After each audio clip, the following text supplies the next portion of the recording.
विमल बोलो जुबा केसरी, हर पल मनाओ केसरी त्योहार। बताओ। हाँ है ना, 4 ফসলি জমি হতো। हाँ 4 ফসল আলু, ধান, পাট, এমনি অন্য সবজি সব কিছুই হতো আগেতে। যেই থেকে টাটাটা নিয়ে নিল আর তারপর বন্ধ হয়ে গেল। पहले तो फैक्ट्री यहाँ लग रही थी। হ্যাঁ ফ্যাক্টরি হচ্ছিল, ফ্যাক্টরি হলে ভালো হতে হতো, বন্ধ হয়ে গেল। ফ্যাক্টরি হলে ভালো হতো। আমায় দাও আচ্ছা हाँ बोलो बोलो बोलो ना। ফ্যাক্টরি হলে ভালো হতো। हाँ। আমাদের হরিপালে বাড়ি। নমস্কার, সবাইকে ভালোবাসি। अच्छा ये बताइए कि फैक्ट्री नहीं हुआ। अरे रुक जाओ, ठहरो। ইও फैक्ट्री अगर होता तो इधर आप लोगों का ठीक होता। হ্যাঁ হতো, ঠিকই হতো, কিন্তু না হয়ে খুব অসুবিধা হয়ে গেল। হলে ভালো হতো, ভালো সরকার- হতো? হ্যাঁ ভালো হতো, হলে ভালো হতো। तो दीदी হলে ভালো হতো। टाटा वाले तो भालो होतो, तब 18 साल से तो कुछ भालो না नहीं। না কুছ ভালো নাই, हाँ? জনগণে নেই দিদি সবাইকে দান করছে। दीदी सब के কিচ্ছু দেয় না। জনগণে নেই দিদি দান করছে সবাইকে, দিদি আমার তোমার কিচ্ছু নেই দেয়নি। লোককে দান করছে সুজা একদম, হিসেব। ও না। আমার दीदी के काज भालो कि ना भालो। ওই প্রতিবন্ধী রকম করছে, ভালো মন্দ, একদম। যার ভালো করছে যার খারাপ আমায় করছে। দাও না, আচ্ছা। আমি বলে দিচ্ছি। चलिए ठीक है। দেখ লিও। तो मैं ये तस्वीर आपको इसलिए दिखा रहा था कि ये देखिए खसरबेड़ी गांव है और यहाँ पे जो गांव से सटे हुए इलाके हैं, वहाँ पे खेती आलू एक महत्वपूर्ण इधर फसल थी और आलू की खेती देखिए कुछ ही जगहों पर जो गांव से सटा हुआ इलाका सिमटा है वहाँ पे अभी भी कुछ खेती हो रही है। एक वक्त था जब ये पूरा इलाका उस वक्त में खेती के लिए मशहूर था, 4 फसलें होती थी और यहीं से ये विरोध प्रदर्शन शुरू हुआ था। लेकिन अब के बाद जो मेरे पीछे आप ये तस्वीर पूरा देख रहे हैं, इन इलाकों में कई जगहों पर नीचे पिलर थे, कई जगहों पे कंक्रीट के स्ट्रक्चर बना दिए गए, जिसके बाद से इन इलाकों की जमीन बीते 18 सालों से अब वो उस लायक नहीं है जिस पर खेती हो सके। और इंडस्ट्री जो औद्योगिकरण है, जो पश्चिम बंगाल में विकास को लेकर और खास करके ममता बनर्जी की 15 साल की सरकार के लिए एक सबसे बड़ी मुद्दों के तौर पर चुनौती पेश कर रही है, उसी को भुनाने की कोशिश यहाँ पश्चिम बंगाल में प्रधानमंत्री के 2 दिवसीय दौरे पर की जाएगी। ममता बनर्जी इस बात को जानती है, इसलिए वो यहाँ पे ईडी, सीबीआई या फिर घुसपैठिया या फिर वो अपने किए गए कामों को जो बंगाल के उन्नयन से जोड़ रही है। और माँ माटी मानुष का जो नारा ममता बनर्जी ने 2008 के दौर में 2006 से 8 के बीच में जो संघर्ष का दौर था, वो यहीं के मिट्टी से, यहीं की धरती से उन्होंने गढ़ा था, जिसके बूते वो पश्चिम बंगाल की सत्ता तक पहुंची। कुछ और जगहों पर मैं ले चलता हूं, कुछ और जगहों से ग्राउंड रिपोर्ट दिखाता हूं। अब मैं आपको गोपाल नगर मौजा लाया हूं, जो गोपाल नगर मौजा में 1000 एकड़ की जमीन सिंगूर में टाटा नैनो को दिया जाना था। 18 साल पहले की कहानी पूरे देश की राजनीति में लोग जानते हैं क्या हुआ था। लेकिन अब क्या है, 18 साल के बाद एक बार फिर प्रधानमंत्री का दौरा है, बंगाल में विधानसभा के चुनाव है, तो ये वो मौजा है जहां पे 650 एकड़ जिन किसानों ने जमीन दी थी, उनमें एक बड़ा तबका इस गांव का भी था। तो कुछ आम लोग हैं, आप लोग तो इसी गांव से हैं सर? इसी गांव से है। ये गोपाल नगर मौजा है नहीं? नगर मौजा है। हाँ हाँ, और क्या नाम है आपका? गौतम माइती।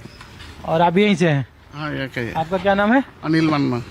अच्छा, तो हम लोग तो इसलिए इधर आए कि जमीन को लेकर अब फिर बड़ा शुरू है बंगाल में। तो यहाँ के किसानों ने जमीन दी थी, यहाँ के किसानों में जमीन दी थी।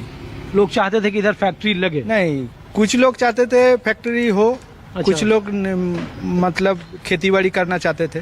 हाँ, तो ये था, इसका माहौल था। तो ज्यादातर संख्या क्या थी गांव में, खेती करने वालों की या उद्योग वालों की? जो उद्योग वालों की थी या खेती वालों की थी, दोनों की थी, मिक्स। दोनों मिलजुल कर रहते थे। और अब क्या स्थिति है? अब तो नैनो चला गया, अब तो इधर उधर मैं देख रहा था सारे जमीन बंजर हैं। हाँ, बंजर है, खेती भी नहीं होती, खेती भी नहीं होती। तो अब क्या है, लोगों की राय फैक्ट्री आनी चाहिए या? फैक्ट्री आ जाए तो अच्छा होगा, और दूसरा इधर फैक्ट्री ना आए हाँ। तो जमीन जैसा पहले जैसा था उस तरफ उसमें ही होना चाहिए था। तो वो अब कैसे होगा? उसमें तो कंक्रीट और बहुत सारे काम। जो गवर्नमेंट है उनको सोचना चाहिए कैसे होगा। तो गवर्नमेंट तो करे कि शायद लोगों को 2-2 हजार रुपए और 15-15 नहीं, किलो वो सब- अनाज दे रही है। वो तो ज्यादा नहीं है ना, हाँ, वो उसमें तो कुछ नहीं होगा ना। क्या दादा? सही बोला ना एकदम। नहीं, फैक्ट्री यहाँ तो अब लगी नहीं। लगना चाहिए। फैक्ट्री लगना चाहिए ना, फैक्ट्री लगा फैक्ट्री तो नहीं अच्छा लगने है। का अफसोस है इधर लोगों को कि उस समय गलत हुआ। उस टाइम तो गलत हुआ, अभी तो मालूम पड़ता है सब लोग को। पहले से ऐसा नहीं था ना, पहले माइंड अलग था, अभी अब माइंड अलग है आदमी का। अच्छा, लोग कहते हैं ना कि उस समय दीदी लोगों को भ्रम में रखी, जो ऐसा बात नहीं कर सकता है। नहीं, ऐसा नहीं है। ऐसा नहीं है, ऐसा बात नहीं होगा। हाँ, तो इसका कुछ असर है चुनाव में, कोई मुद्दा ये सब बनेगा? जो लोग में मन में है थोड़ी मैं बता सकता हूँ, वो सब भावना अपना अपना है ना, वो बैलेट में इफेक्ट होगा। बंगाल के वोटर बड़ा समझदार है। हाँ? खुल के नहीं बता सकते। नहीं, नहीं, हाँ, आप भी चुप्पा वोटर है, साइलेंट वोटर। एकदम हाँ, एकदम। तो ये दीदी इंडस्ट्री क्यों नहीं लगा पाई ये 15 साल में? सब लोग कैसे मालूम पड़ेगा हमारे को, हम लोग को थोड़ी मालूम। हाँ? ऐसे सवाल का जवाब नहीं है। अच्छा, चलिए ठीक है। तो क्या दादा, अरे रुको, हिंदी भोजन ये तो बोल रहे हैं। क्या नाम है आपका? हमारा नाम है भोलानाथ। तो आप इसी गांव से हैं? हाँ, इसी गांव से। गोपाल नगर मौजा। गोपाल नगर मौजा। आपकी भी जमीन इधर है? नहीं, मेरा जमीन नहीं।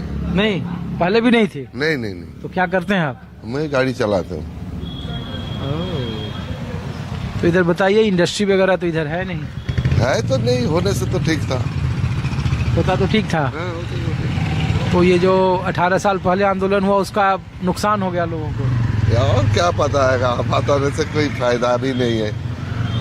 नहीं। नहीं, और दीदी कैसा काम कर रही इधर? क्या बोलेगा, जो करता है ठीक ही है। ठीक ही है। चलिए ठीक है, ओके। तो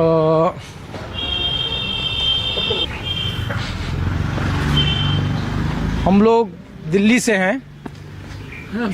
हिंदी नहीं बुझे? थोड़ा बहुत तो बोलते होंगे। हाँ? अच्छा, ये गोपाल नगर मौजा हरैया, यहाँ के फार्मर की भी जमीन थी जो नैनो में अधिग्रहित हुई थी। नैनो फैक्ट्री में कुछ जो फार्मर की जमीन थी वो इस गांव में। आप लोग